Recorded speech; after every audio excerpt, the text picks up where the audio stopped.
Hey, welcome to Mind Your Own Biz, the podcast where we help small business owners with big dreams build something authentically you.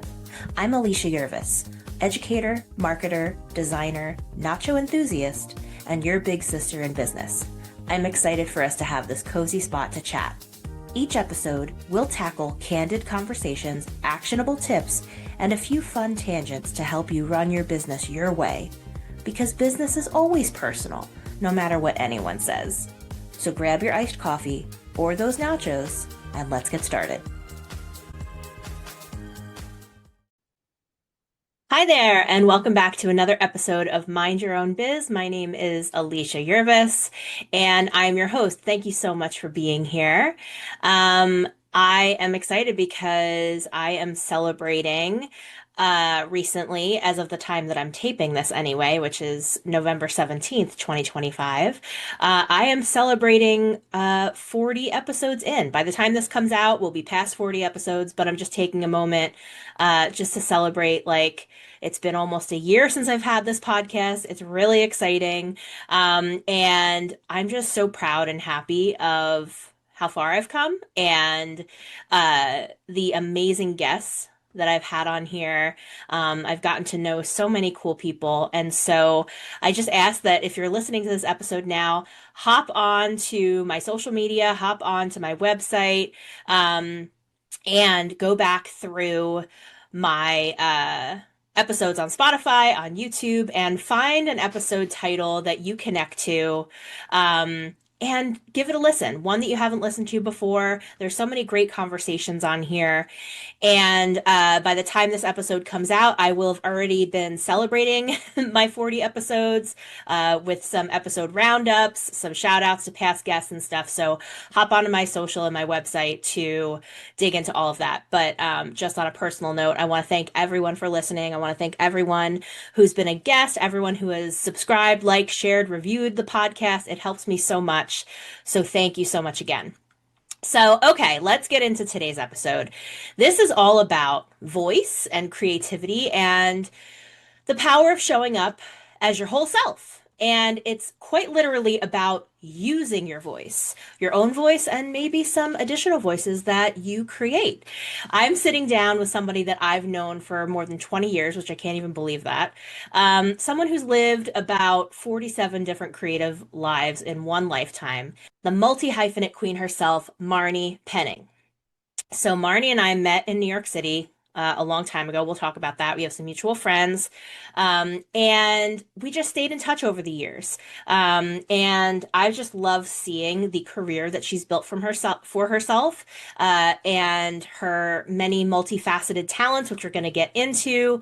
But we're going to talk today about what it means to use your voice, not just your literal voice as a performer or a narrator, which is what she does a lot of, but your voice as a human, your voice as a creator, your voice as someone with something to say. And Marni's story is really a masterclass in just owning your sound, your story, and your quirks. And speaking of that, speaking of voice, this is a perfect moment to just remind you that if you're trying to figure out what actually makes you unique, I have a free guide that will help you with that. It's called OMG, It's So Me.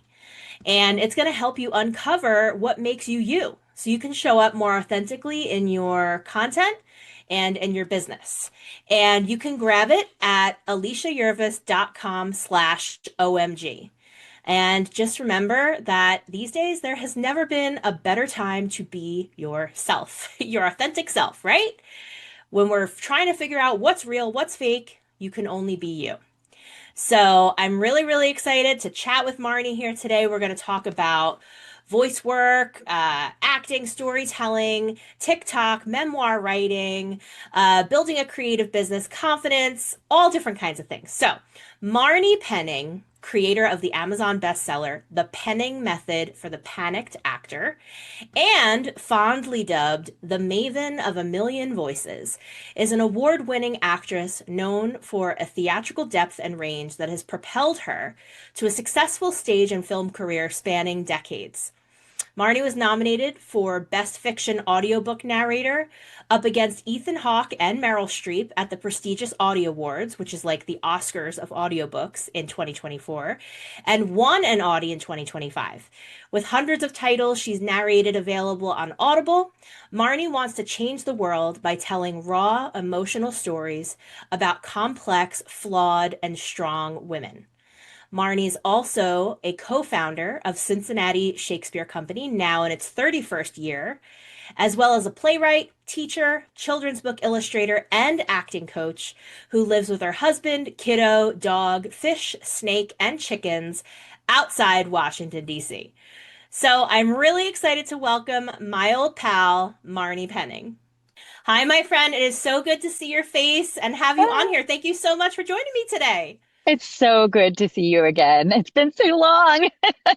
It has been so long. I was saying in the intro, I didn't go into specifics, but I first met you, it was probably like 20, more than 20 years ago, Oh yeah. because we had some mutual friends who wrote a beat poetry musical called Subway Train. Hmm. And that performed in and around New York City. And I was helping with some of the kind of grassroots marketing of it because my friend Katie Foffel, who's my vocal coach at the time, I hope to have her on here soon, by the way. Yeah.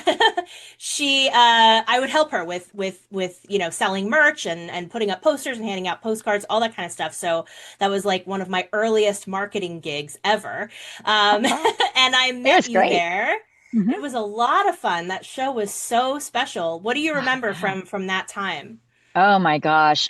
So Katie was also my vocal coach at the time. Hmm. And so that's how I ended up in the actual musical. And so it's like Scott Hunt and Josh. Oh my gosh, I'm just blanking on his last name Joshua right now. Koback, Thank you, Josh Kovac and Katie and me and Mickey, Mickey who then Fisher. who then went on to do that amazing sci-fi series, and now is, Yes. just a writer in Hollywood.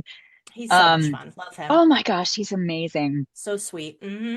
It was such a good time. It was such a special time. I think it was around '04, somewhere around I there. think so. Oh three, oh four. Um, Yeah.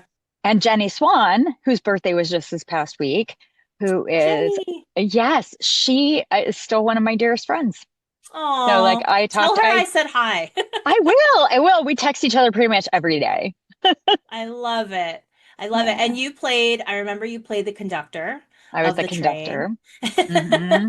Yes, and Um, I was a subway rider in a really tiny mini skirt, and and I look at those pictures and I'm like, whoa, all right. Yeah, but it was so much fun to sing. It was the mhm. first musical I've been in, I think, since college, high school, maybe high school. Mm. And it was just beautiful songs that they had all written, and Katie's music is amazing anyway. It is. I know it. She is the best. And Yeah. also like that experience for those of you that didn't get to come see the show, it was such a unique thing because the show could take place in kind of whatever space they decided to present it in. And it was like a Mhm. lot of found objects and just kind of, minimalistic kind of look because the music and the story and the words and the vibe did so much. Yeah. So it was such a unique time. And yeah, so I met you during back then. I was living in Brooklyn at the Mhm. time. Mhm. And yeah, we just stayed in touch over the years. So I know that, obviously theater has remained a huge part of your life. Yeah. And I wonder, like, when did that whole creative journey kind of start for you? You mentioned high school and Oof. college, but what made you Yeah. fall in love with acting and storytelling in the first place? Oh, ever since I was little, I have put on plays with my sisters. I have three sisters and my cousins, and we used to like put on plays in the backyard with the neighbors. And then here in Northern Virginia, there's a children's theater group that's for children by children. Hmm. And growing up, I saw a play there and I was like, that's what I want. That's what I want to do. So I I always knew that I wanted to be an actor. Hmm. So I did plays in elementary school, and then with this children's theater, I performed with them from 9 to 14. And Greg Garcia, who created My Name is Earl and Raising Hope, was one of my friends were in it at the same time. I Um, loved Raising Hope. That was oh, such a it's good show. so good, right? And we actually got Yes. a chance to get together again when I was out in LA a couple years ago. Just a wonderful person, and his sister Shelley, and like, uh, it was all these amazing people that just anchored my life in the theater. Then I went to college for theater and graphic design, and then Mm. a bunch of us went to Cincinnati and co-founded Cincinnati Shakespeare Company, which what is now Hmm. Cincinnati Shakespeare Company. And then I moved to New York when I went equity, which is professional acting for those Hmm. who are watching and don't know.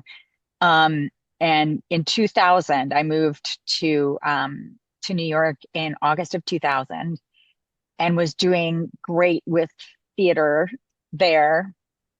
And then I was in a show that was about to extend and move into a new venue, and then 9/11 happened. Um, Mm. and so that was sort of like, trial by literal fire in New Hmm. York. But I lived there for almost a decade and I loved it so much. I did mostly regional theater out of there, Hmm. but like off Broadway shows like Subway Train and plenty of Hmm. others. Um, Hmm. and then I met my husband and I moved back down to DC because he was here at the time and I was like, you know what? Hmm. I think I'm done being on the road. Mm. So I moved here. Gotcha. And we're going to get into this later because I want to hear about the chickens and the fish Yes. and all the things. Yes. Quite a different life from an Yes. NYC life, but Yes. Or menagerie. uh-huh. Oh my God, I can't wait to hear about that. So I want to know just before going into the acting and the book that you have written, I want to talk about Yeah. that. But I'm curious, when you founded the theater company, which you said, Mhm. now it's called Cincinnati Shakespeare Company. Mhm. What did that process, I guess, teach you about resilience and kind of Yeah. not giving up and figuring things out as you went along. That's a great question. So our theater program was unique at the time at James Madison University, and we were also taught the business of theater. And I was a theater and graphic design. So I also worked for the school paper. I was an advertising designer, and then I was the ad design manager there. So I had this marketing background. Um, so when we went to Cincinnati and we all got this together, I was like, well, like I'll be the marketing director because I have that background. So for 6 years, when we co-founded it, we were 23 and 23, 24. And It's amazing. isn't that incredible? So we didn't know enough to know that we were supposed to fail. So we didn't.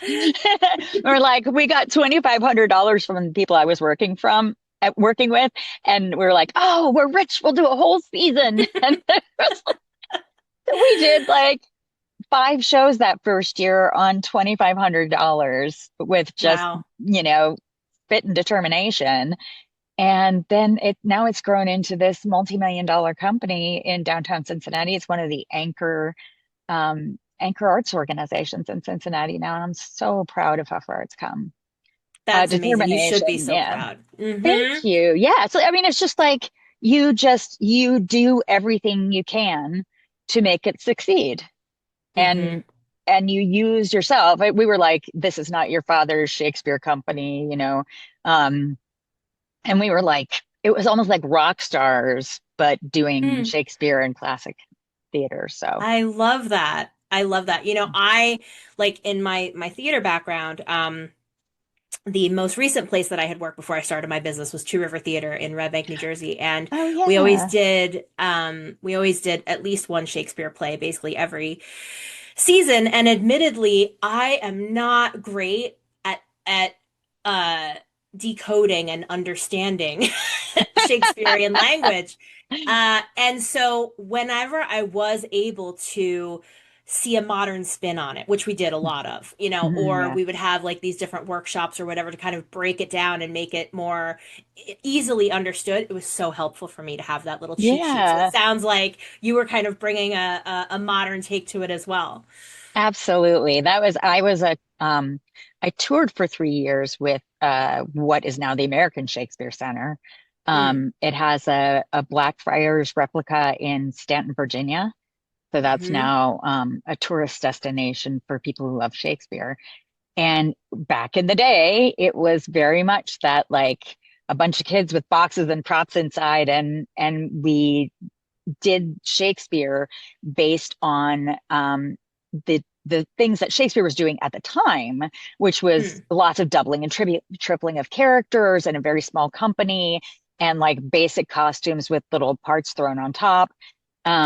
And that was all of us who started Cincinnati Shakes came from that. So it was just something that we knew how to do. Hmm. It was like bringing in our modern sensibilities, but speaking the Shakespearean text and making Hmm. it easier to understand. And I think I know a bunch of people at Two Rivers, so we'll have to go over You that probably another do. time. That's something we don't talk about enough is that, the regional arts world, professional arts theater world, everybody knows everybody. Yes, Everybody yes, has this is true. connections. It's very much like, these tendrils coming out of everything. That's really funny. Yeah. We'll have to sidebar about that. But I love that. I love that. And continuing on the topic of theater and acting, you have written this book Yes, which is called The Penning Method for the Panicked Actor. And I want to that is it. know oh, there it is. For those of you watching on YouTube, she is holding up the book. I love it. Thank you. And I want to know, so what inspired you to create that? Was there a personal experience with anxiety or stage fright that sparked it? Like, tell us about that. Yeah, so there was a show that I auditioned for in New York. The one I was talking about that like we were going to extend and then 9/11 Mm-hmm. happened. That specific play, I went in for the audition and I did my monologue because like you always do your monologue for anybody watching that doesn't know. And so I went and did my monologue and then they're like, that was great. Here, take this and we'll see you in 5 minutes. And so I took the piece that like for a second read and it was this wild um piece. It was like a minute or two of wild imagery and all this like repetition at the ends of every line. And I looked at it and I was like, 5 minutes. And then I was like, Mm. but I took out my pencil and I got to work. And so 5 minutes later, I went in and they told me that I had done it differently than anybody else. And Mm. what I had done was used Shakespearean notation plus my own breakdowns to break down the piece so I could just play because it would have been Mm. so easy to lose my spot in there, to lose my place. And after that happened, and after he told me that, I was like, I should write a book about this. This could help Mm-hmm. other people. Yeah. And then I put it away for years and years and years. And then in 2022, I needed some rah-rah in my life. And so I did a Tony Robbins weekend, like Mm-hmm. a virtual one during the pandemic. It was still tail end of the pandemic. And they said in the thing, what's something that you know that nobody else knows that it would make their lives better if they knew it? And Mm-hmm. immediately I thought of this and I was like, oh, this is the sign to do it. So like it's very short. It's got lots of graphics and it's sort of a how to break your script down so that you won't lose your place. If the nerves start to overtake you, you have places to breathe. It's a way to my friend Gail calls it building your playground. Hmm. So that and it's actually great for anybody who does presentations or anybody who gets stage fright, like professionals who feel like they're being held back because they have too much anxiety over public speaking. This is a great Mm-hmm. way to do that too. So now it's being taught at the University of Cincinnati, College Hmm. Conservatory Music. It is being taught at, I think it's American University, um, and Catholic University has it as well. A bunch of people who teach high school and teach in theaters, and they're using it as a basis point for people Hmm. just starting in their theater career. So I couldn't be prouder. I'm so happy. That is amazing. Like, what a credit to you. How exciting, how like Thank you. validating and fulfilling. That is so great. And I was Yeah. just gonna ask too, I know it's for actors, it's right in the title, but what are some other things folks can benefit from who maybe are not performers? And you were just saying, the anxiety, the public speaking, if we're giving presentations, like we've all had to do things like that. Yeah. So I love that you're there for them. You've got this Thank resource. you. Um, Ta-da! and I'm I wonder actually, too. go ahead. No, you go, you go. I'm actually developing it into a presentation for professionals, Oh, especially awesome. professionals with ADHD and anxiety who feel Hmm. like they're being held Me. back. Yes, who feel like they're being held back because their presentation skills give them too much anxiety. And Hmm. using this method, they can take what they're presenting, and it's, you don't have to have the index cards that you drop all over the floor and then all of a sudden you can't do your presentation. There's a Hmm. way to do it so that you can put a presentation like on your iPad and mark it on your iPad, and that way you have visual ways to keep yourself on track. I'm Mm. so proud of it. That's amazing. So good for Thank you, you. Marnie. I'm so excited for you. Thanks. So then how did you get from, you're in theater and acting, which is still, happening. You started to shift into audiobook narration. I would love to know, was that intentional? Was it a happy accident? How did that happen? It was a happy accident. My college roommate is Andy Arndt, and she's an Audible Hall of Fame narrator. Oh, wow. Um, and so when she first got started, about 10 years before I did, she was calling me because I was an actor in New York and had been doing some voiceover stuff, calling me to say, "Oh, does this look right? Like, how's my vocal, how's my mic placement and all this stuff?" And I was like, "Yeah, sure, you look great." And then, 10 years down the road, I had a wonderful stage career, stage and film and some television. And then I was in DC and I took 5 years off of stage work to have my child. Mm. And so it was like 1 year to get pregnant, 1 year to be pregnant, 1 year to, and then 3 years to like really be with my kiddos so that um, they would know that I was there, and I didn't want to go back to work until they would know that I was coming home. Hmm. That wouldn't be, that. So I went back to stage work when they were around 3. And then at the same time, my college roommate Andy had just started getting more work than she could physically do by herself, but she knew all the people to make it happen. And Hmm. so she's like, "I want to start my own company. Will you be my producer?" And I was like, "I don't know what that means, but okay." So, um, so Say she yes, taught, figure it out yes, later. exactly. So, so in addition to my stage work, I could be at home with my kiddo and produce audiobooks. And Hmm. so I learned how to independently produce audiobooks. And then she said, "You have the acting chops. You should really be doing this." And I said, "But isn't that just famous people?" And she's like, "No." Because Hmm. I'd been listening to audiobooks forever. And I always like used to go to the library and look on the back and think, "Oh, wouldn't that be cool if that was me someday?" And Yeah. and then she tricked me into my first Audible credit. She That is there cool. Yeah, it was pretty fun. There was a book that she was producing, and the main male narrator and the main female narrator had both missed a chapter. But the male narrator knew that it was a female with a male's name, and the female had thought it was a male character. But then she had to have brain surgery, and they had to produce this book. So Andy called me up and said, "Well, we need this chapter. Can you just, go into a studio and record it?" And I happen to be at Graphic Audio, who I've worked for a very long time. I've done over 500 productions for Graphic Audio. I stopped counting at 500. I'm sure it's like about 600 by now. Um, Wow.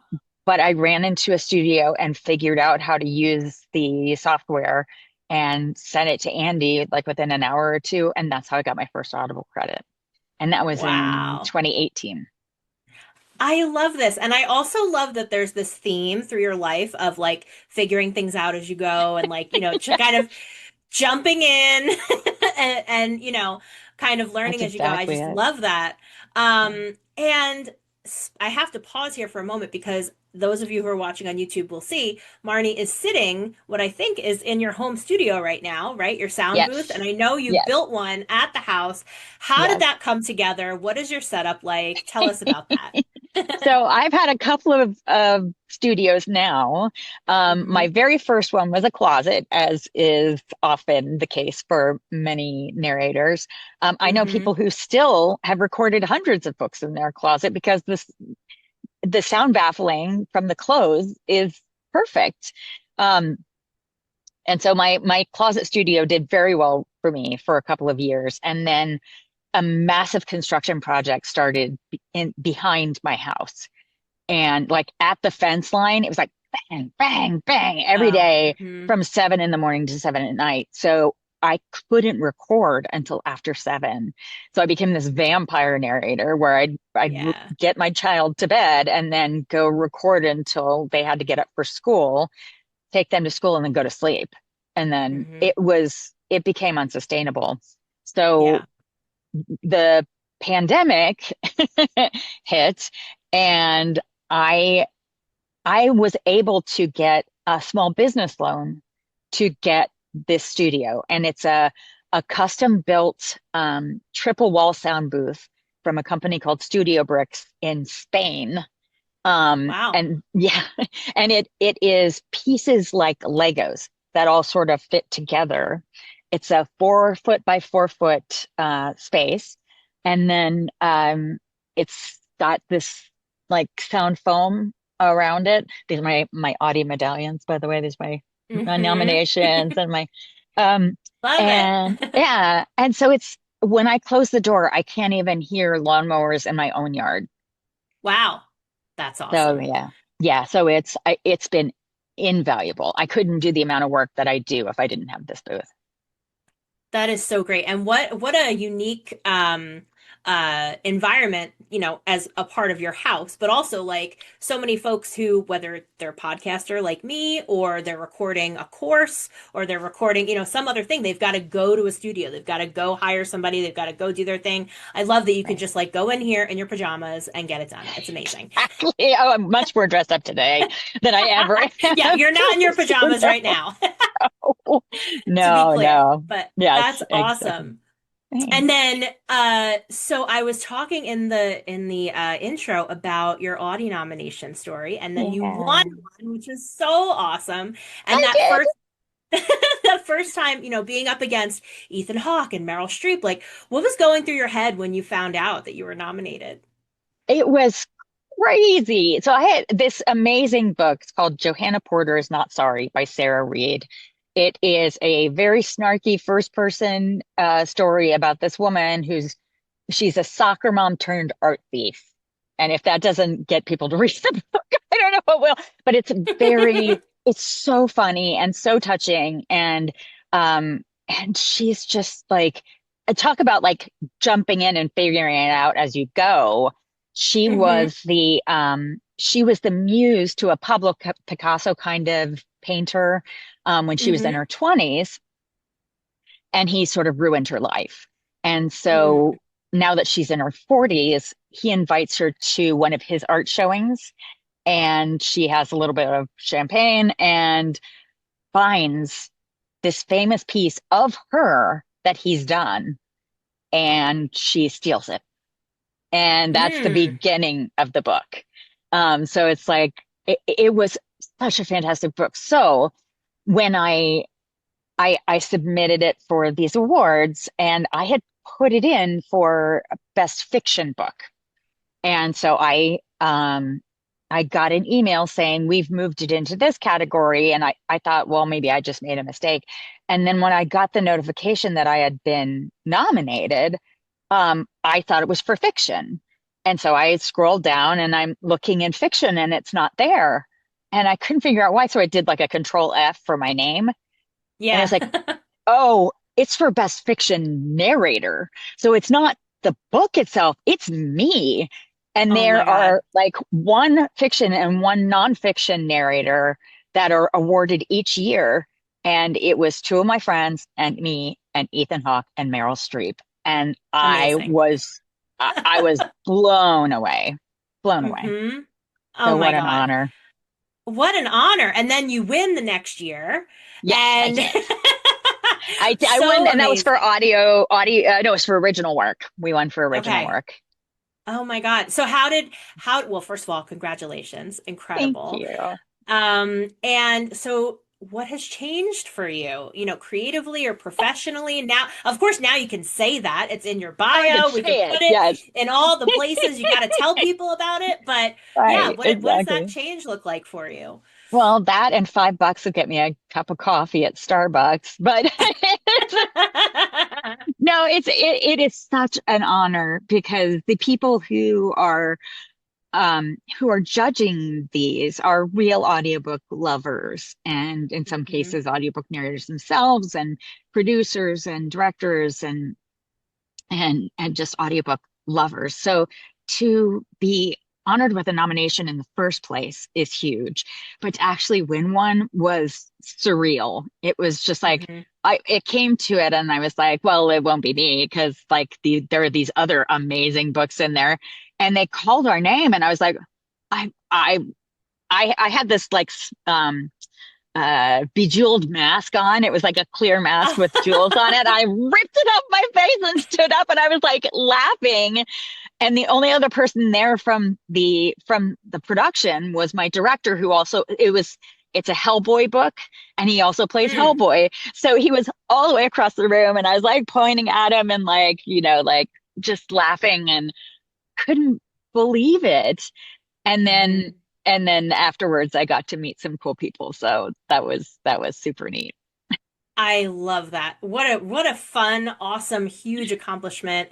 And just on a personal note, like I have to say, I saw this on your website. I saw you're on your the shop area of your website. You have a thing that says audiobooks count as reading. And I just want to say thank you, Marnie, because I want to talk about why that matters because I have shared a lot on this podcast. So I have ADHD. My brain processes Same. things differently. Hmm. And I, my whole life, well, first of all, I didn't know I had ADHD till I was 39. It Hmm. explained a lot of shit, um, Hmm. to put Yeah. it mildly. But, I love listening. I love stories. I hate reading text. Hmm. And Same. when I found audiobooks, I was like, wait, oh my God, like I'm able to get just as much enjoyment out of these stories and these best-selling, New York Times bestseller lists as everybody else. I could just listen to them instead. I really didn't know Yes. that it was like a whole world. And so I want to ask, why do you think audiobooks are such a powerful tool for neurodivergent folks? And also, sidebar, I think that's why podcasting has been such a great platform for me because it Yeah. is less writing, it's less typing, it's less prep in a lot of ways, and I'm able to just Yeah. kind of like sit down with my brain and the mic and go. And then I Yeah. can consume other podcasts that same exact way. So I just love to know what you think about that kind of outlet or that kind of connection. Absolutely. I am exactly the same way. And I Hmm. didn't know until 5 years ago that I had ADHD. And it was Mm. because I was finding stuff for my kiddo and and they have ADHD and are on the spectrum. And I was like, well, they do that because I do that. And I was like, Mm. oh, this makes a lot of sense too. And that's part of what my memoir is about too. And when we can talk about that later. But um, Hmm. you know, what's so powerful about it is I, when I read with my eyeballs, I fall asleep. And it was so hard for me growing up and going through school because I would have to read these textbooks. And because I have ADHD, I would wait till the last minute and I would start to read the textbook and fall asleep. And I never realized that listening to them was an option. At the time, it wasn't. Hmm. So when I found audiobooks, we used to listen to books on records, like when I was little. And I Hmm. loved that. I loved like being able to walk around while listening to a story or like dance to the music or, whatever. Um, but it floors me when people say, "Oh, audiobooks don't count. You're just listening." I'm like, "Yeah, but you're just looking." That was somebody else's joke. That's somebody else's joke. I didn't come up with that. But like why is that sense, better than mine? You also wouldn't say to a blind person who was listening to an audiobook that you're not reading the book, right? It would be Exactly. it it's it's exactly the same thing. Plus, we get to know how all the characters' names are said. And we Good know how to point. pronounce all the words. We Good we point. know, yeah. So it's still you're still getting to make the movie in your mind, like Graphic Audio's tagline is, but it's auditory instead of visual. Hmm. And going back to like high school and stuff, like you said, with textbooks and things like that, like I would have the biggest struggle with retaining what I had read. I would reread Yes. the same section 900,000 times. I still couldn't tell you what it said because I'm in another place in my brain. But Yeah, if we're gonna sit down for 2 weeks and watch Ken Burns' Civil War documentary, I'm good. I yes, know, I retain the facts. Like it's so weird, but I never put two and two together till I was much older. So I agree, same. like you're you can listen to a story, you can look at a story and read a story, but you're still getting the story. So I love that you have Agreed. merch that says that. So thank you for that. Thank you. My pleasure. My pleasure. So okay, going into this craft, going into narration, voice acting, like first I want to know what makes a really great narrator? Like what do people not realize goes into that? It's a performance. Mm, It's a performance, and that's what people don't realize. Like you can hear somebody say, oh, they've got a great voice, but unless they're able to tell the story as if it was just to you and I was just telling you this particular tale. It's the one of the oldest professions, right? Is human stories told to other humans, and that's how we pass things down. What people don't understand is that it's not just like I love to read to my child. It's not the same. Like hmm. I specifically, like when I would read to my kiddo, I would love to do all the voices and everything. But to be a good audiobook narrator, it's a it's a solo performance of the entire story in like one single setting. So it's Mm. like if you get tired of reading to your kid, you can stop. Right. But if you're an audiobook narrator, for every hour that you hear in an audiobook, that's 2 to 3 hours I'm sitting in this booth. Wow. Because if I make a mistake, I have to stop and go back to the last breath or the beginning of the last sentence and then roll over the mistake. Hmm. So, and everybody makes mistakes, or your mouth fills with spit and you need to take a minute and swallow. Or there's lots of burping in audiobook narration, which people don't understand because you're constantly taking in air and it's Yeah. gotta, you've got to stop because you can't have that on the recording. Hmm. So there's a lot of technicality to it. There are some people who only record in studio, but after the pandemic, so much recording happens at home now that you sort of have to be technically savvy in order to make sure that your mic can work properly with your computer and your software and that you've got, your I've got an iPad over here and my script is on the iPad, so I'm running both things. Or Hmm. if I have my engineer is running the screen and I can just act. But Mm-hmm. I think that's what people don't realize is how much time goes into, see what I mean? There's a little bit of burp there. How much time goes into making an audiobook? Oh, and we have to read the whole book before we start, Oh, right. Of and course. looking up place names, and there are, if there are real people that are mentioned in the story, finding out specifically how their name is pronounced, because Mm-hmm. there's a lot of calling people's voicemails after hours to say, this is so and so. Um, and find, public libraries in small towns, so you can find out how to say, like, Calais, Maine, and it's spelled Mm. Calais, that Oh, kind of right. stuff. Okay.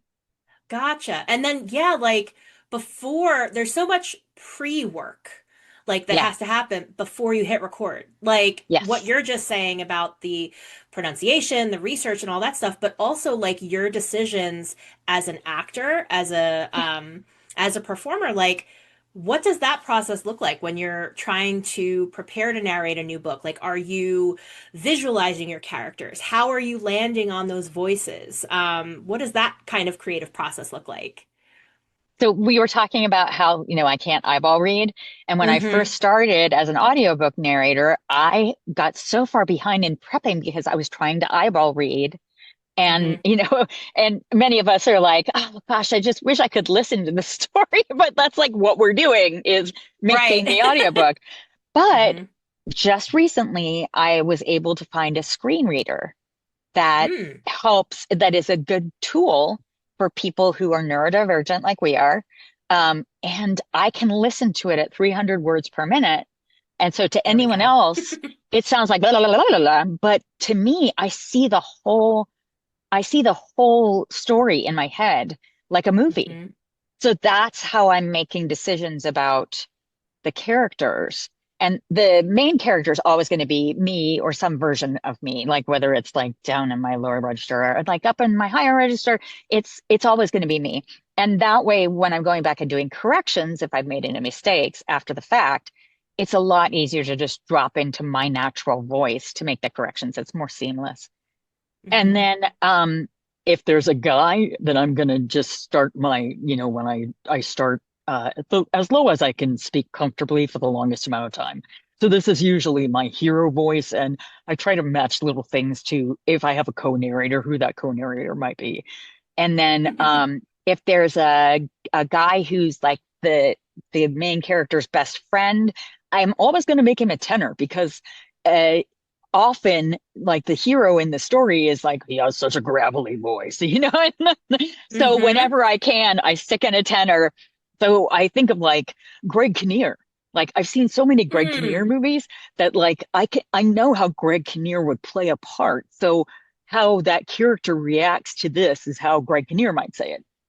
Mm-hmm. And then, like, there's always going to be like a teenager, maybe, and maybe his voice is starting to go down, but the way that he speaks is a little more unsure of himself. And then, like, if it's a little boy, like, they have very small lungs, so they have to take a lot more breaths in, and they're usually like trying to make their point. And then on the opposite side, if I have four women in, because there's always a dinner table scene where all the different Mm. characters from all the different books in the series come back and they all have dinner together. And if I'm starting that, then I'll think of like Sex in the City, where the Sarah Jessica Parker character is me, but then, like, there's a Charlotte somewhere in there, like a soprano who sort of has an upspeak, and she's not as bright as the main character, but she's very nice. And she's the one that always wants things to turn out right. And she has an overdeveloped sense of justice. It's not fair, that kind of thing. And then there's almost always a Samantha who's like, she's the one making all the innuendos, and she's maybe flirting with the main character's brother or something. And then there's often like a Miranda character who is the voice of reason, and she's like the Greg Kinnear, but in female form. Mm-hmm. Um, and then there's always like, if there's a teenager, it's like just I put an eye roll into everything I do. And you guys are so embarrassing. And then there's always little girls. And so you either have a little girl who's a princess or you have a little girl who's tomboy. And there's a really funny book that I did called In a Jam by Kate Canterbury. And there's a little girl who's 6 and she swears like a pirate. And there's nothing better than a kid who says, fucking chickens. So that's sort of, and then Bravo! they go. So That yes. was so much fun. I wanted to ask you like, hey, could you maybe like do a couple voices? And you just went right into it on your own. And it was so fun for me, not only to hear, but to watch the way that you change your face, you change your mouth shape, you change your expression to match the voice. And I would imagine that each of those choices goes into the actual end result sound of that character. It really does matter. Like when you were doing the eye rolls for the teenager, you were doing like a tighter kind of mouth for the little kid. So cool to Uh, watch that. Thank you. Thank you. Yeah, it's a lot of fun. Like people don't, another thing you don't realize is when you change your body and we all naturally do this with our friends. Like when Hmm. you're more relaxed in your body, your voice comes out more relaxed. And if you're like, you've got ramrod straight posture and you're trying to make a good impression, your voice will come out a different way. So Mm. yeah, it's a lot of fun to put that physicality in there. That is really cool. And Yeah. do authors or project directors or anything like that, do they ever come to you with like specific requests for voices or like, I really have this idea, this is how I want it to sound? Yeah, some of the best prep that we get is from authors who have like a Bible of their characters. And so they're Mm. like, I did a book called The Crisis by T.O. Payne. And he said the main character is Natasha Lyonne. And Hmm. so she was, she's like a smoker from Jersey. And she's like, she was, this is how I talked for days on end. And then, like, and then he gave me a spreadsheet of like his Hollywood cast of who these characters are. And so Mm. I could see what kind of archetypes they were like. I could mold their voices towards that. It's never a direct impression. I mean, even that Natasha Lyonne isn't a direct impression, but it's what it sounds like in my brain or in my Mm-hmm. in my instrument, that type of character as opposed to that exact person. So yeah, that's a lot of Gotcha. fun. Do you ever, I mean, we talked about, you need to swallow your spit, you might need to burp, whatever, but what do you do, like if you're playing like a Natasha Lyonne voice for days or weeks or whatever, how do you take care of your voice? Like, what do you Well, do to combat that? so yeah, I have to be super, super careful with the voices that I choose. So Yeah. like the Natasha Lyonne one wasn't quite as gravelly as I just made her. It was Mm-hmm. more the idea of her, and I put Mm. it more in the upper back part of my palate as opposed to, making your way down here.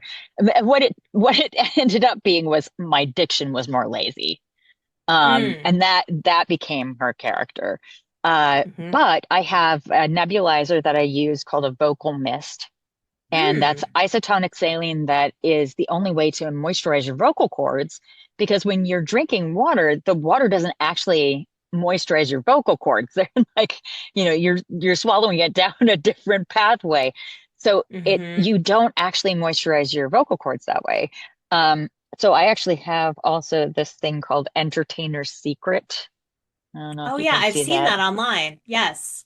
Yeah, and Mm-hmm. that's like you can do a couple different things with the lid. You can spray it in the back of your throat. There are some people that like put it in their sinuses. Mm. Um, that's another way to, and then there's honey, and I always have my tea with me. This Mm. is a massive Mm-hmm. thing of ginger tea with honey. It's always next to me. Mm-hmm. I've also got a huge Stanley cup of water. Of course. Um, I mean, we all need that now. That's like standard, Sure. standard issue. It is. That and sleep is so important, but I'm really bad at that because I have ADHD and my mind works best when the world is asleep. So Hmm. um, there's that. But I always mask up Hmm. whenever I go out anywhere. And I also have this thing called Covixel that a teacher at UCLA, who's also an audiobook narrator, Vikas Adam, turned me on to. It's not, there's no drug in it. It's a homeopathic spray that it coats the inside of your nose so that airborne viruses can't take root there and multiply. Hmm. And so I used that in Cairo and I didn't get sick. Like I was in international airports. I used it at the Audies and at the Audio Publishers Association convention. Didn't get Hmm. sick. As a matter of fact, the only time I've been sick this year was when I got it from my kid. Oh, bummer. That's it. Yeah. But like I mask up in the grocery store, I mask up in the airport, like, and I have the Covixel. Between those two things, I rarely, knock on wood, get sick anymore. That's awesome. I always love asking about like what's in your bag, what's in your toolkit, what are the spells and protectors that we use Yeah, in our lines of work. So thank you for sharing that. sure. Um and speaking of that, like, we've talked about all these different passions that you have in your life, and you've brought so many of them into your careers, and the work that you do. How do you stay creatively energized through all of that? Through the different areas that you have interest in and the different things that you like to pursue, and being a mom and being, a wife and a teacher, and, how do you do all of that? That's a really great question. I think like, hmm, I think because there is so much variety in this job, I Hmm. get I get creatively fulfilled by playing all these different characters and I get to live in all these different worlds. And then I have accountability partners who are one is a concert cellist and one is a director and a puppeteer. And we get together and do watercolors and craft stuff Oh, I love there. that. It is wonderful. So just having those people. Oh, and I also play in a neighborhood band. So I get Hello. I get to sing every Wednesday. We Cool. started as a protest band because they're Mm. trying to build a 2 foot wide natural gas pipeline down the narrow streets in our neighborhood. Oh, And wow. it's not going through any other neighborhoods. And so it's been a long fight, but we started as a protest band How and I play cool. banjo-ukulele. So it's like a ukulele, but it looks like a banjo. And Hmm. so I play and sing in this neighborhood band every week, and that's hugely fulfilling. I love it. I mean, I definitely related to what you said about variety. That's been something that's been coming up for me a lot, especially with the ADHD thing. Like, I need variety in my life in Yeah. all of the ways.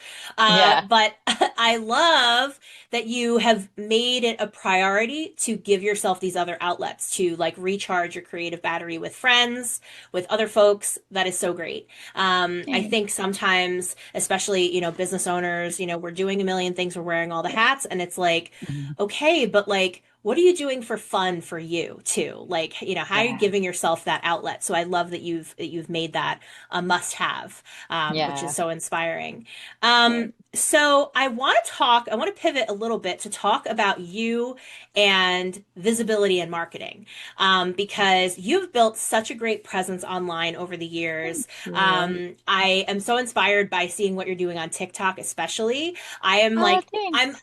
I'm on TikTok, but like I'm not really on TikTok. I'm like I'm kind of dipping my toe in the waters, but I've been seeing how you've been growing community over there, churning out content. I know you're on other platforms too, but what made you want to give TikTok a try, and what has been your experience thus far with using that? I love TikTok. So like during the pandemic, my one of my friends was like, "Don't get on TikTok. They're harvesting all of your information." And then Hmm. I was just like, "They're gonna find my information anyway." And a good friend of mine, Natalie Nadas, was doing very well on TikTok, and I was like, "Well, I kind of want to try this." And I was like, "I don't know, what do I do?" And And so she, in the very early stages, we have the same birthday. So she and I would like get together and we started this thing called Two Narrators in a Car. And it was she and I, and she would throw like strange accents at me, like a Scottish squirrel. And I said, "My nuts are bigger than everyone else's nuts." And like, that kind of stuff. And so like we were on this car trip. It's like 2 hours in a car together. She's like Sarah Palin and like what's it? Sarah Palin rapper or something like that. And I was like, "Oh my God, Becky, look at her butt. She is so big," you know. You know, and then Uh-huh. that took off. It kind of went viral there for a minute. And so then Natalie and I started doing more of the Two Narrators in a Car. And then I was like, you know what? This is like my own little show.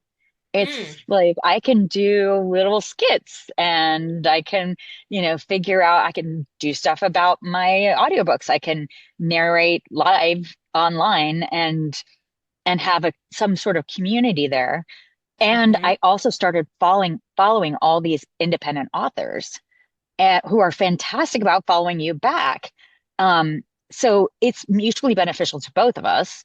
And then I Sure. got to know these people online and started, posting about their books and found some of them to actually narrate for. And it's Oh, been awesome. wonderful.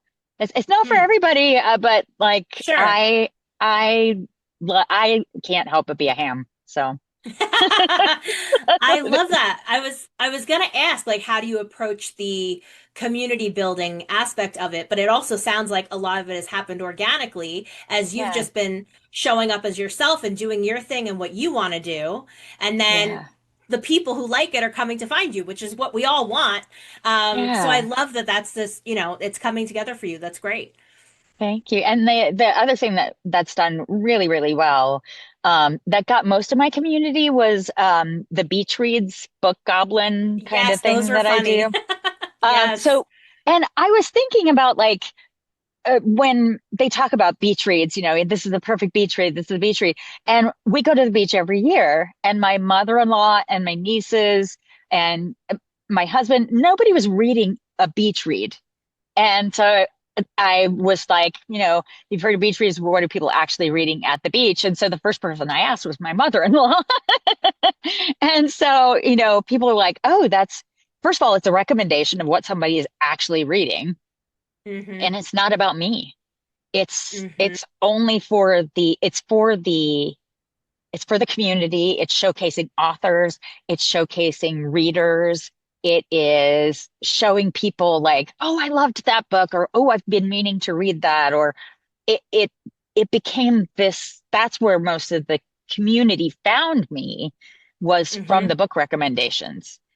So Hmm. that was really if you're looking to grow your community, I would say do something that's not about you, that Hmm. showcases the people that you want to follow you. So I Hmm. wanted readers to follow me. So I showcased the readers and the authors as opposed to myself. Hmm. Interesting. And it's funny too, because as we're talking about beach reads and what are people reading, soon they're going to be reading your memoir. So I want to know what inspired you to write a memoir and what can you share about that project? Where are you at in the process right now? Okay, so I started working on this, I want to say about 5 years ago, because I was the first person I knew who was going through perimenopause, and I didn't Mm, know anything about it. I started when I was 44. So it was very early. And I was like, what is going on? Nobody is talking about this. Now people are mm, talking about it, but I started a separate TikTok called Perimenopause, PAWS. My kiddo came hmm. up with that, where I talk to dogs about women's health. Because sometimes it's Obviously. easier. I know, because sometimes it's easier to talk to a dog. Um, and I was just talking about my experience and what I was learning. And because I have three younger sisters who are all going through it right now, by the way, because I have three Mm, younger sisters, I was like, well, let me share what, as big sistering the world, basically, um, to say, here's what you can expect. Hmm. And just getting it out there because nobody at the time was talking about it. Um, so at the exact same time, I was getting diagnosed for ADHD. So it was like my journey to my ADHD diagnosis through perimenopause Mm. and how I had heard um, on a podcast that perimenopause can mimic ADHD. So Mm. I was thinking, well, maybe I don't have it. Maybe I'm just going through perimenopause and that's what's happening. And then it turned out, no, I actually do have ADHD and now my whole life makes sense. Um, but it was a really interesting time. So I have all of it's written sort of like a Brene Brown book or a Mm. uh Glennon Doyle book, um, Hmm. or some, it's a bunch of little vignettes about Mm. things that happened to me from the time I started in perimenopause all the way through to my ADHD diagnosis and, some Mm. things from beyond. I have about, I want to say like 25,000 words written so far. Mm. But I do need to pitch it. I've got my letter written for like 3 years now. And actually, what's really funny is this book came about because I was procrastinating on the other one. Oh my God, how funny is that? So I was like I knew I had to put my pitch out there, but I was like, oh, I was just feeling like, that ADHD little girl inside you that's going, I don't want to do that right now. And so Absolutely. that's how this book came about. So Wow. yeah, I I need to pitch mean, it. I also see this like this could be like a TED Talk, this could be a one woman show. Like, Oh, that's true. Yeah. Yeah, for I sure. mean, that's so Yeah. exciting. Well, congrats to you on that, and I'm Thank excited for you. you and keep us posted. I know I that that's a will. lot of work, a lot of work, but also it's so funny that in the midst of you like, procrastinating on that book, you wrote a whole other book. Like that's ADHD in a nutshell. Totally ADHD in a nutshell. Oh my gosh, too funny. Too funny. It's called Nobody Um, Told Me, by the way. Nobody told me. Okay, got Yeah, it. Got it. that's the Awesome. working title. I love it. So I am curious too, like for someone who maybe they're curious about voice acting, kind of getting into this space, what would their first steps be? Like what should they maybe ask themselves or look into first as like, the first step? That is a great question. So, what's wonderful about audiobook narrating is that everything you need to know to get started and to be successful is online for free. Mm, There is a wonderful website called narratorsroadmap.com. And mm-hmm. Karen Cummins is a narrator from Georgia who has been doing this for years. And she takes copious notes on everything she learns and shares them. And Oh, so, nice. like on the very first page of narratorsroadmap.com, it's like, now that I'm here, what do I do? And it's like, there's information for like complete newbies, and there's information for actors who are coming into narration. So there's that. There's also a fabulous podcast called Starving Artists No More, which Mm, is my one of my accountability partner friends, the concert cellist Jennifer Jill Araya started that. And her parents are both small business accountants. mm-hmm. So like she says that the dinner table conversation growing up was like the merits of a Schedule C. Like it was all of this Mm. stuff where it was like instead of like how was your day, it was like like talking about all that. So she knew how to run a business, and she was an artist. So she did like craft fairs for a while.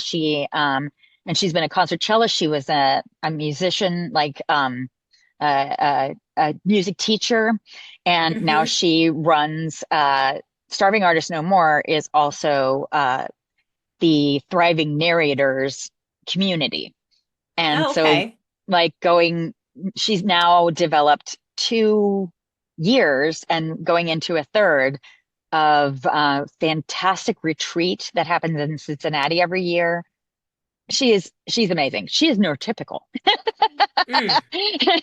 So Must be nice. I know, right? Exactly. So it's like it's amazing what she can do. But the fact that she takes all that she knows about running a business, a six-figure business, I might add, as an artist and puts Mm. it all out there, all of this fantastic information for everybody. So anyone who's an artist at all should listen to this podcast. Mm. So there's that. And then there's another great website called narrator.life. Mm. And it's like balancing your narration business with your life. Like, how do Mm-hmm. you not let your work take over your entire being? That's, Mm. and Mm-hmm. that's pretty amazing. They have a lot of great coaches there. And I also teach on that platform. Awesome. Thank you for sharing those resources with us. Sure. Yeah. I'm going to put those in the show notes for sure. So for those listening, head there and you can grab those links. But I also am curious too, like, as someone who's been in the space of presenting, performing, very in tune with your voice, like, how can anyone, despite if they're an actor or not, if they're a performer or not, like, how can they build confidence with their voice? When they're feeling anxious, they're feeling inexperienced. I know you talk about this a lot in your penning method book. But one of the things I talked about in the intro of this episode was how I believe as a business owner and marketer that you are your brand. And when you bring more of your personality and your voice, your true authentic voice, and all the ways that that can mean into your business, you will find your people, which is exactly what we were just talking about with TikTok and community building and all Yeah. that stuff. So, how can folks out there be a little more confident in finding and using that voice? That's awesome. Practice. I Mm, think everybody that wants to present more should take one of their favorite books off the shelf and read out loud from that for 5 minutes every day and mm, get used to hearing your voice out loud.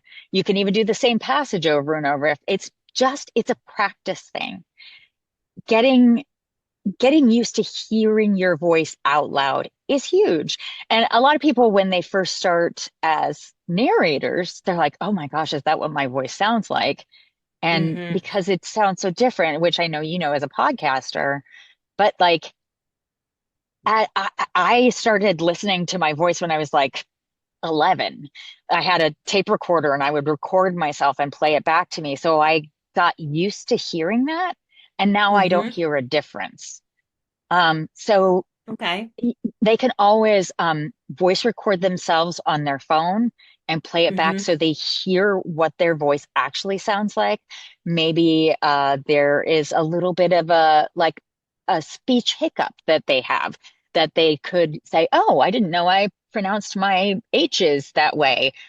mm-hmm, And either lean into that as like that's your trademark, or if it's something that you want to get rid of, there are people that you can go to, coaches that you can go to that will help you get rid of the speech hiccups. mm-hmm, So I think just getting yourself to read out loud every day is huge. And then someone you trust, maybe you could read out loud to them for 5 minutes every day.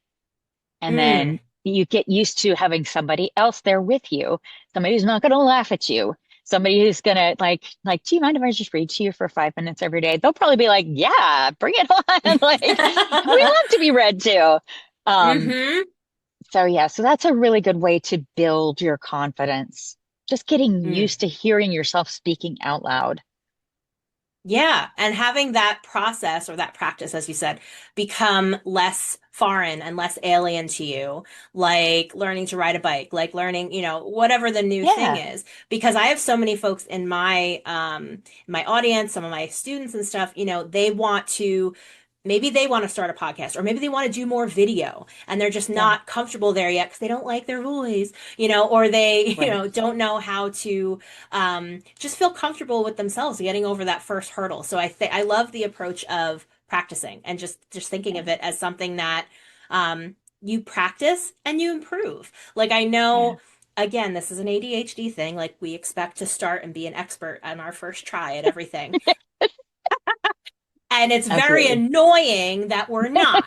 So, so the idea of practice, I think it's a great way to approach it. And yeah, so I love that you shared that. Thank you so much. Yeah, of course. And I want to know too, we touched on it briefly earlier. Tell me about your homestead. I want to know about the chickens. I want to know about the fish. I want to know about all the things in this totally not New York City life anymore, but tell me about the Oh. the homestead.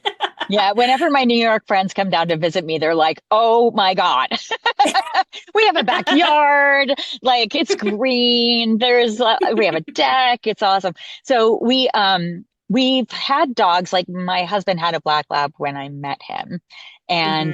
and we're on our third dog now. The first one was Mowgli. Aw, The second one was aw, Baloo, and the third one now is aw. Bagheera, and he's 3 years So old. good. Yes, he's such a sweetheart. So that's the dog. We've always had dogs. And then Hmm. my husband had tropical fish when I met him too. So it was the fish and the dog came with the husband. And now we've still got the fish and the dog, but then around the time of the pandemic, maybe slightly after, or maybe slightly, no, it was before, because I think my kiddo was around 4 or 5 when we first got our chickens. Hmm. Yeah, it was a while ago. My husband was like, I want chicken. I'm like, okay.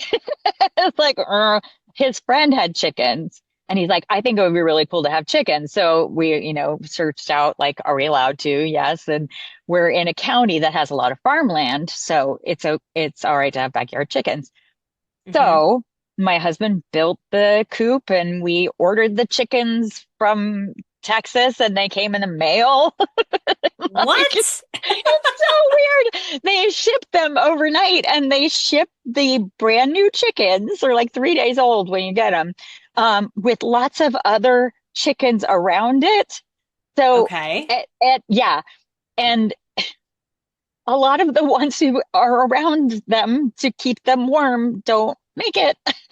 And then, Okay. Got yeah. it. And then, so a lot of them are roosters and roosters you're not allowed to keep in where we are. You're allowed to have Hmm. hens but no roosters. Hmm. And so the first group we ended up having 4 that survived. And Oh, we raised them by hand and it was just amazing. Um wow. yeah, so we had, I take it back, we had 6. 2 of them ended up being boys, which you don't know until Hmm. they start crowing. And all of a sudden Oh, you're right. like, oh my gosh. So now we're on our third set of chickens now. We have 7. So we get, at Wow. the height of laying season, we get 7 eggs a day and give them to our Wow. neighbors. And yeah, it was but it's totally worth it when eggs went to like $8 a dozen or something like that. Tell me Insanity. about it. Oh my God. I wish I was your neighbor. Yeah. Yeah. Yeah. That's so Next time cool. we go, we'll have to give you some eggs. Yes, please. Yes. Um, And then we have a wow. snake. And a snake. And how did Yes. the snake and the chickens get along? Actually, they never the twain shall meet. Okay. Yeah, the snake is in his own herpetarium or something, like, I think that's what they call it. It's like an aquarium but for reptiles, Hmm. uh, and he is about 4 feet long when he's uncoiled. He's Okay. about 10 years old. He's a ball python, and he is so sweet. I mean, you wouldn't think about snakes being sweet, but we've had him for about a year now. He was my friend Sarah's, who wrote Johanna Porter is Not Sorry. Um, and it was her daughter's. And the daughter was graduated from high school. And Sarah said, I think we need to rehome the snake. And I was like, well, my kiddo would like a snake. So we got it for the kiddo's birthday. And so we'll Hmm. just take him out and wrap him around our arm and, like, kind of Wow. like like he loves to get in like pouches of sweatshirts and stuff. Oh my Um, God. yeah, and my husband was brave and wrapped him around his neck one time. I was like, all right, let's not do that. But yeah, he's a very sweet snake. He wouldn't hurt a fly. I love this. I love this little life that you have carved out. And it's so inspiring too to see all the different ways that you bring joy and creativity into your life. Thank you. And thank you so much for sharing all of that. I've loved learning so Thank much more you. about you, by the way, in this conversation.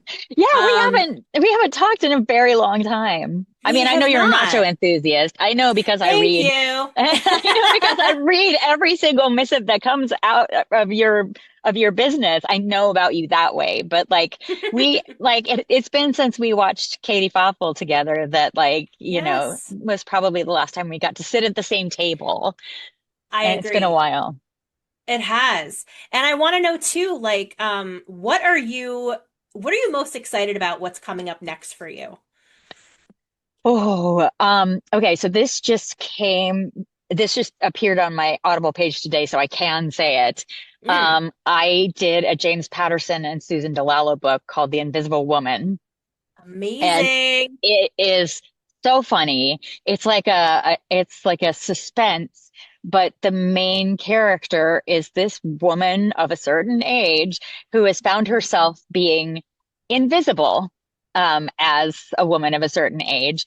And she used to work for the FBI. So she ends up taking a job with the FBI as a nanny to a family that they suspect is dealing like laundering money. And Mm. because she is not noticeable, they put her in this situation and hijinks ensue. Ah, But it's a great commentary on the way women are treated of a certain age. that's So there's very that. exciting. Yeah, Awesome. yeah. And when that they came out already or it's about to come out? So that is coming out. It just showed up on my Audible as a pre-order. Mm-hmm. So it Mm-hmm. is coming out, and I opened this just so I would have it. It is coming out on whenever my Audible decides to load it. It It's okay. I'm taking is a sip of coming water. out January 5th, 2026. Okay. Right around the corner. Yes, yeah. Awesome. That's Yeah, yeah. great. And Congratulations on that. Very thank exciting. you. And we're going into my favorite season, which is my birthday season. So very Oh, yay! excited. Happy early birthday. Thank you. Thank you. So before we wrap up, I always love to ask my guests this question. What is something that is just bringing you joy right now, or something that you're just obsessed with right now? Anything that lights you up, makes you happy these days? Oh, only murders in the building. Yes. I love only murders in the building. And the thing about it is I love that all of these huge actors end up playing bit parts on Hmm. Omit B and and it just you can tell they're having so much fun. And now I Hmm. want to listen to the Omit B podcast because of course there should be a podcast because it's about a podcast. Um, but it is I love watching for the Easter eggs in the opening credits. I Yeah. love like seeing um who are the special guests and because of that who might be the person who done it. And I love the twists and turns of you think you have it figured out by the middle of the season, but you don't. Yep. I Every that time. brings me joy. Just brings me joy, and I can't wait till season 6. It's gonna be really fun. Oh I wait, it's haven't season finished 5? season. Well, it's season 5 right now. I Right. haven't I finished finished it season 5. yet. Okay, I haven't finished it yet. I I won't I say think I'm anything. 2 episodes in. Yeah, don't. But I'm excited because my friend did background on one of the Oh, episodes, fun! playing a casino dealer. So I'm excited to Oh, watch cool.